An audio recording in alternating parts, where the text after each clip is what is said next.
The Rock and Roll Express are horrified by the disgusting incident they witnessed involving Ron Garvin and the Midnight Express, and they pledge their support if Ron ever needs them. And we finally go to the horrible accident that took place in Charlotte, North Carolina. It's that U.S. Tag Team match with Garvin and Barry Windham defending against the Midnights.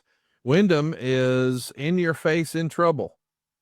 And he's going to reverse a Dennis Condrey suplex and make the hot tag. And he's got the hands of stone that almost lead to a finish, but the pin gets broken up while Bubba is providing some distraction. And Cornette throws a fireball in Garvin's face, and all hell breaks loose.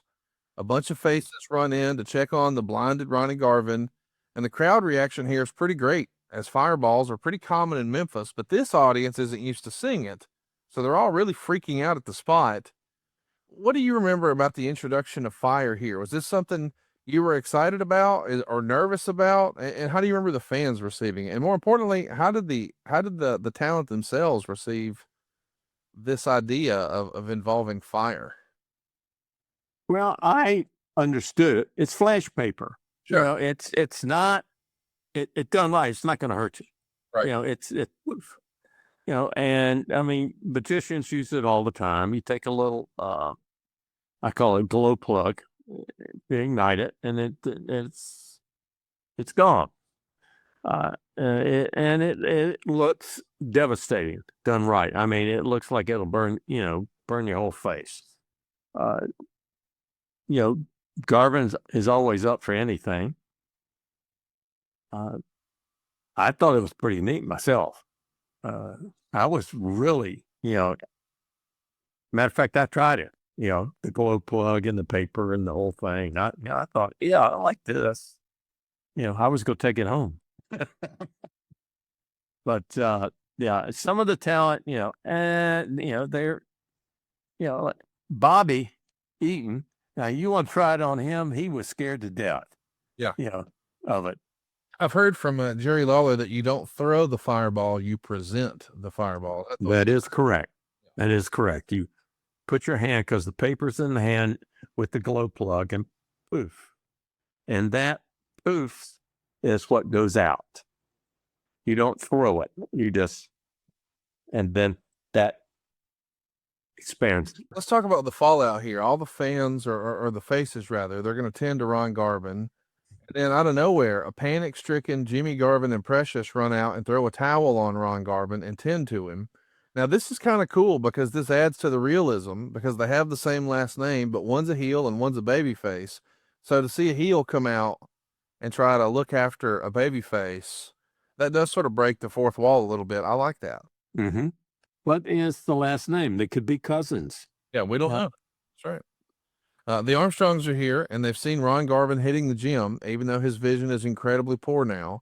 And with Dick Murdoch turning on his friends and Jim Cornette resorting to throwing a fireball, you're seeing what $1 million prize will lead some people to stoop to. The Crockett Cup is just bringing out the worst in some people. And we go back to Charlotte, and we see Garvin has collapsed on the floor in the dressing room, and Jimmy Garvin, in a fit of rage, charges into the heel dressing room and attacks and tackles Cornette. All the other faces follow him in there. They're trying to peel him off of Cornette. And that leads us up to our clip that we started the show with, which is Jimmy Garvin's car.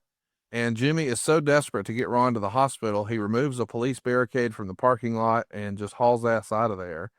Bob Caudle has words with Jimmy Garvin, who dusts off the old chestnut that he and Ron are brothers.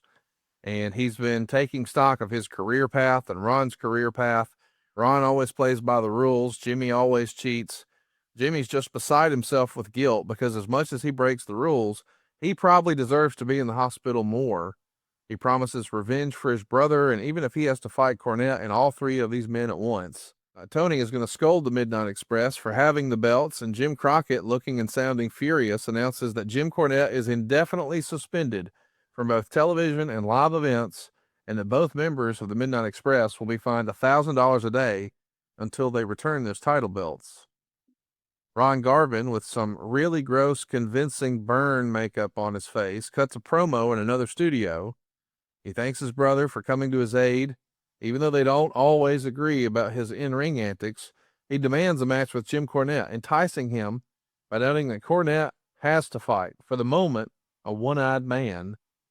What do you think of this? Like, Did you like Ron Garvin as this babyface positioning? I mean, we know that we're building to, and we're months away from it at this point, but he is ultimately going to become the world champion this year and be, main eventing Starrcade with Flair. We're starting to see the build to that babyface real run here as a singles competitor, and it starts a lot with this fire angle. He's the tough guy babyface. And you know what he did? He took sandpaper. Yes. And I mean, come on, guys, think about this. Sandpaper, just, I mean, I'm watching him. I'm like, oh my God. I just, first he took a towel, says, that's not getting it. Somebody get me some sandpaper. And I'm not talking double O sandpaper and, the easy stuff. He had, grinder sandpaper. Oh, it's just, that's what he used. He would fit in Philadelphia up north as the tough guy babyface. They would like that. The South likes a more genteel babyface. Do you think you picked the right guy? Like if you were, I mean, I know that there is some second guessing, and we're going to talk about it later as the year goes, but with the benefit of hindsight, how did Ron become the guy here in 87? What did we have? Who else did we have? I mean, who else? Right. We had some good people, as far as heels, but, as far as the horsemen, but we can't turn them babyface because we have to go, we need the heels to go after the babyface. The Rock and Roll Express, no. One of them, you can't do Valiant. Armstrongs, no. Yeah, it is challenging when you look around and I mean, Right. they are trying to find who is that next baby face going to be. I mean, you've just done Starrcade with Nikita. Obviously, that was originally supposed to be Magnum. So Wyndham, but there again, Wyndham has reliability issues. Yeah. Yeah, that was the problem. Yeah. So listen, I know that we're sort of bearing the lead here, but I just want to say it in a loud and clear voice and make sure I got this right. If Wyndham had been more reliable, this angle would have been with Barry Windham, and we would have been building to Windham and Flair at Starrcade 87. But when he started missing shows, you guys made a pivot, and you pivoted to Garvin. Yes.